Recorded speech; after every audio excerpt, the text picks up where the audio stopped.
ನಮಸ್ಕಾರ, ಪುಷ್ಪಾ ಕನ್ನಡ ಕುಕಿಂಗ್ ಚಾನಲ್ಗೆ ಸ್ವಾಗತ. ಇವತ್ತಿನ ವಿಡಿಯೋದಲ್ಲಿ ಮೊಟ್ಟೆ ಮಸಾಲ ಬಿರಿಯಾನಿ ಮಾಡಿ ತೋರಿಸ್ತಾ ಇದ್ದೀನಿ. ಬಿರಿಯಾನಿಯ ಟೇಸ್ಟ್, ಫ್ಲೇವರ್ ತುಂಬಾ ವಿಶೇಷವಾಗಿರುತ್ತೆ. ಯಾಕಂದರೆ ನಾವು ಹಾಕುವಂಥ ಮಸಾಲೆಗಳನ್ನು ಯಾವ ರೀತಿ ಬಳಸ್ತೀವಿ ಅನ್ನೋದರ ಆಧಾರದ ಮೇಲೆ ಮೊಟ್ಟೆ ಬಿರಿಯಾನಿ ಹೆಲ್ದಿ ಜೊತೆಗೆ ಟೇಸ್ಟಿ ಕೂಡ ಆಗುತ್ತೆ. ಉಂಡು 1 ಗಂಟೆ ಆದ ನಂತರನೂ ಕೂಡ ಕೈಯಿಂದ ಘಮ್ ಅಂತ ಪರಿಮಳ ಬರ್ತಾ ಇರುತ್ತೆ.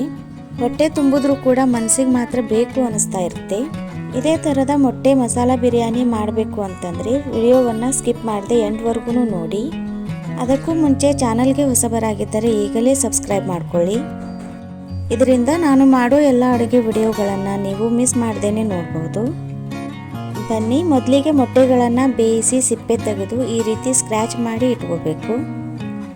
ನಾನಿಲ್ಲಿ 6 ಮೊಟ್ಟೆಗಳನ್ನು ಬೇಯಿಸಿ ತಗೊಂಡಿದ್ದೀನಿ. ಇದಾದ ನಂತರ ಅಕ್ಕಿ ನೆನೆಸಿ ಇಡಬೇಕು. ನಾನಿಲ್ಲಿ 1 ಬಟ್ಲು ಅಕ್ಕಿ ತಗೊಂಡಿದ್ದೀನಿ. ಸುಮಾರು 250 ಗ್ರಾಮ್ನಿಂದ 300 ಗ್ರಾಮ್ನಷ್ಟು ಆಗುತ್ತೆ.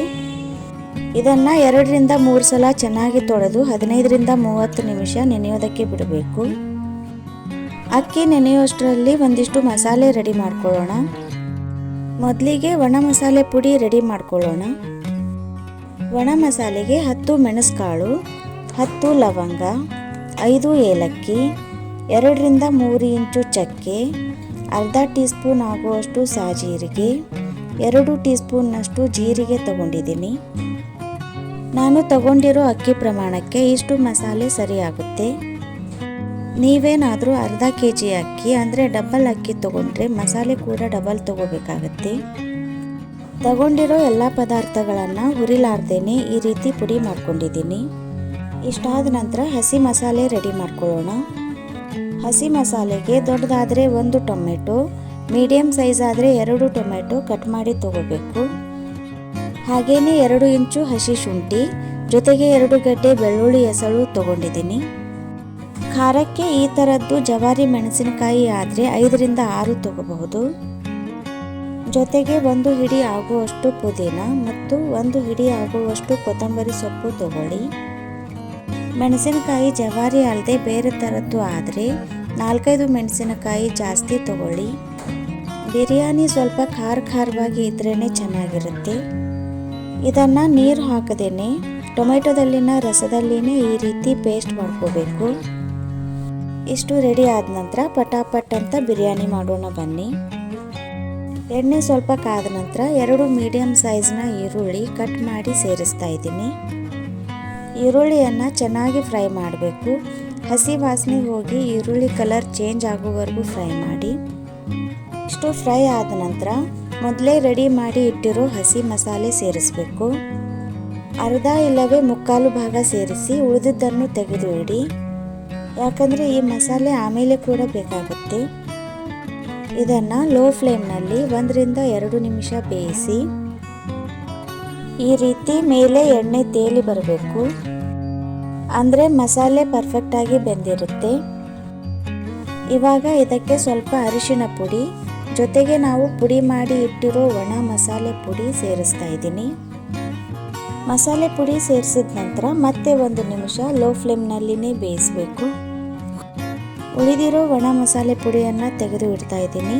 ಇದು ಕೂಡ ಆಮೇಲೆ ಬೇಕಾಗುತ್ತೆ.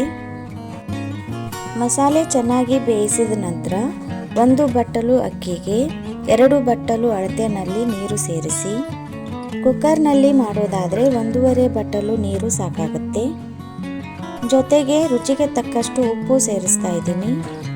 ಉಪ್ಪು ಸೇರಿಸಿದ ನಂತರ ಚೆನ್ನಾಗಿ ಮಿಕ್ಸ್ ಮಾಡಿ ನೀರು ಕುದಿಯೋದಕ್ಕೆ ಬಿಡಬೇಕು. ಈ ರೀತಿ ನೀರು ಕುದೀತಾ ಇರುವಾಗ ಮೊದಲೇ ನೆನೆಸಿಟ್ಟ ಅಕ್ಕಿಯನ್ನು ಸೇರಿಸ್ತಾ ಇದ್ದೀನಿ. ಅಕ್ಕಿ ಸೇರಿಸಿದ ಮೇಲೆ ಒಂದು ಸಲ ಚೆನ್ನಾಗಿ ಮಿಕ್ಸ್ ಮಾಡಿ. ಈ ಥರ ಕುದೀತಾ ಇರುವಾಗ ಮತ್ತೊಮ್ಮೆ ಚೆನ್ನಾಗಿ ಮಿಕ್ಸ್ ಮಾಡಿ.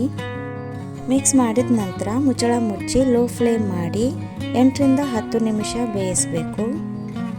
ಈ ರೈಸ್ ಬೇಯೋವರೆಗೂ ಮೊಟ್ಟೆ ಮಸಾಲ ರೆಡಿ ಮಾಡ್ಕೊಳ್ಳೋಣ. ಎಣ್ಣೆ ಕಾದ ನಂತರ 1 ಮೀಡಿಯಮ್ ಸೈಜ್ನ ಈರುಳ್ಳಿ ಕಟ್ ಮಾಡಿ ಸೇರಿಸಿದ್ದೀನಿ. ಈರುಳ್ಳಿ ಕಲರ್ ಲೈಟಾಗಿ ಚೇಂಜ್ ಆಗುವಾಗ 4 ರಿಂದ 5 ಎಸಳು ಗೋಡಂಬಿ ಸೇರಿಸಿದ್ದೀನಿ. ಗೋಡಂಬಿ ಹಾಕೋದು ಆಪ್ಷನಲ್, ಬೇಡ ಅನಿಸಿದ್ರೆ ಸ್ಕಿಪ್ ಮಾಡಿ. ಬೇಕು ಇನ್ನೂ ಹೆಲ್ದಿಯಾಗಿ ಇರಬೇಕು ಅನಿಸಿದರೆ ನಿಮಗೆ ಎಷ್ಟು ಬೇಕೋ ಅಷ್ಟು ಸೇರಿಸಿ. 1 ನಿಮಿಷ ಫ್ರೈ ಮಾಡಿದ ನಂತರ ಮೊದಲೇ ಉಳಿಸಿ ಇಟ್ಟುಕೊಂಡಿರುವಂಥ ಹಸಿ ಮಸಾಲೆ ಸೇರಿಸಿದ್ದೀನಿ. ಇದನ್ನು ಹಸಿ ವಾಸನೆ ಹೋಗೋವರೆಗೂ ಅಂದರೆ 1 ರಿಂದ 2 ನಿಮಿಷ ಬೇಯಿಸಬೇಕು. 1 ರಿಂದ 2 ನಿಮಿಷ ಆದ ನಂತರ ಸ್ವಲ್ಪ ಅರಿಶಿನ ಪುಡಿ, ಮೊದಲೇ ಉಳಿಸಿ ಇಟ್ಟಿರುವಂಥ ಒಣ ಮಸಾಲೆ ಪುಡಿ, ರುಚಿಗೆ ತಕ್ಕಷ್ಟು ಉಪ್ಪು ಸೇರಿಸಿ ಮತ್ತೆ 1 ನಿಮಿಷ ಮಿಕ್ಸ್ ಮಾಡ್ತಾನೆ ಬೇಯಿಸಬೇಕು. ಇವಾಗ ಇದು ಚೆನ್ನಾಗಿ ಬೆಂದಿದೆ. ಇದಕ್ಕೆ ಮೊದಲೇ ಬೇಯಿಸಿ ಸಿಪ್ಪೆ ತೆಗೆದು ಸ್ಕ್ರಾಚ್ ಮಾಡ್ಕೊಂಡಿರುವಂಥ ಮೊಟ್ಟೆಗಳನ್ನು ಸೇರಿಸ್ತಾ ಇದ್ದೀನಿ. ಎಲ್ಲ ಮೊಟ್ಟೆಗಳನ್ನು ಸೇರಿಸಿದ ನಂತರ ಈ ರೀತಿ ತಿರುವು ಹಾಕ್ತಾನೆ 1 ರಿಂದ 2 ನಿಮಿಷ ಬೇಯಿಸಿ. 1 ರಿಂದ 2 ನಿಮಿಷ ಈ ರೀತಿ ಮಸಾಲೆನಲ್ಲಿ ಹೊರಳಾಡಿಸಿ ಮುಚ್ಚಳ ಮುಚ್ಚಿ ಗ್ಯಾಸ್ ಫ್ಲೇಮನ್ನು ಆಫ್ ಮಾಡಿದ್ದೀನಿ. ಅಷ್ಟರಲ್ಲಿ ಈ ಕಡೆಗೆ ನಮ್ಮ ರೈಸ್ ಕೂಡ ಪರ್ಫೆಕ್ಟಾಗಿ ಬೆಂದಿದೆ. ಈ ರೈಸ್ ಬೇಯಿಸುವಾಗ ಮಧ್ಯದಲ್ಲಿ 1-2 ಸಲ ಮುಚ್ಚಳ ತೆಗೆದು ತಿರುವಿ ಮತ್ತೆ ಮುಚ್ಚಳ ಮುಚ್ಚಿ ಬೇಯಿಸಿದ್ದೀನಿ. ಇವಾಗ ಇದಕ್ಕೆ ಉಳಿದಿರುವಂಥ ಒಣ ಮಸಾಲೆ ಪುಡಿಯನ್ನು ಉದುರಿಸ್ತಾ ಇದ್ದೀನಿ. ಹಾಗೇನೆ ನಾವು ರೆಡಿ ಮಾಡ್ಕೊಂಡಿರುವಂಥ ಮೊಟ್ಟೆ ಮಸಾಲಾನು ಕೂಡ ಸೇರಿಸ್ತಾ ಇದ್ದೀನಿ. ಮೇಲೆ ಸ್ವಲ್ಪ ಕಟ್ ಮಾಡಿರೋ ಕೊತ್ತಂಬರಿ ಸೊಪ್ಪು ಕೂಡ ಉದುರಿಸ್ತಾ ಇದ್ದೀನಿ. ಇದನ್ನೊಮ್ಮೆ ಈ ರೀತಿ ಚೆನ್ನಾಗಿ ಮಿಕ್ಸ್ ಮಾಡಬೇಕು. ಏನು ಪರಿಮಳ ಅಂತೀರಾ, ಸಖತ್ತಾಗಿದೆ. ಈಗಲೇ ತಿನ್ನಬೇಕು ಅನ್ನಿಸ್ತಾ ಇದೆ. ಆದರೆ ಚೆನ್ನಾಗಿ ಮಿಕ್ಸ್ ಮಾಡಿದ ನಂತರ ಈ ರೀತಿ ಮಧ್ಯದಲ್ಲಿ ಗುಂಪು ಮಾಡಿ ಮುಚ್ಚಳ ಮುಚ್ಚಿ ಗ್ಯಾಸ್ ಫ್ಲೇಮನ್ನು ಆಫ್ ಮಾಡಬೇಕು. ಗ್ಯಾಸ್ ಫ್ಲೇಮ್ ಆಫ್ ಮಾಡಿದ ನಂತರ ಕನಿಷ್ಠ 10 ನಿಮಿಷ ಮುಚ್ಚಳ ತೆಗಿಬಾರ್ದು, ಹಾಗೇನೆ ಬಿಡಬೇಕು. ಇದರಿಂದ ರೈಸ್ ತುಂಬ ಚೆನ್ನಾಗಿ ಅರಳುತ್ತೆ ಮತ್ತು ಮೊಟ್ಟೆ ಮಸಾಲ ಬಿರಿಯಾನಿ ಸ್ಪೈಸಿಯಾಗಿ ಟೇಸ್ಟಿಯಾಗಿ ಘಮ್ ಅಂತ ತುಂಬ ಚೆನ್ನಾಗಿರುತ್ತೆ. 10 ನಿಮಿಷ ಆದ ನಂತರ ಉಪ್ಪು ಖಾರ ಹುಳಿ ಹದವಾಗಿರುವಂಥ ಈ ಮೊಟ್ಟೆ ಬಿರಿಯಾನಿ ಹಾಗೆ ತಿನ್ನೋಕ್ಕೆ ತುಂಬ ಚೆನ್ನಾಗಿರುತ್ತೆ. ಬೇಕು ಅನಿಸಿದರೆ ಈ ಥರ ಮೊಟ್ಟೆ ಸಾರು ಇಲ್ಲವೇ ಮೊಸರು ಬಜ್ಜಿ ಜೊತೆಗೆ ತಿನ್ನಿ.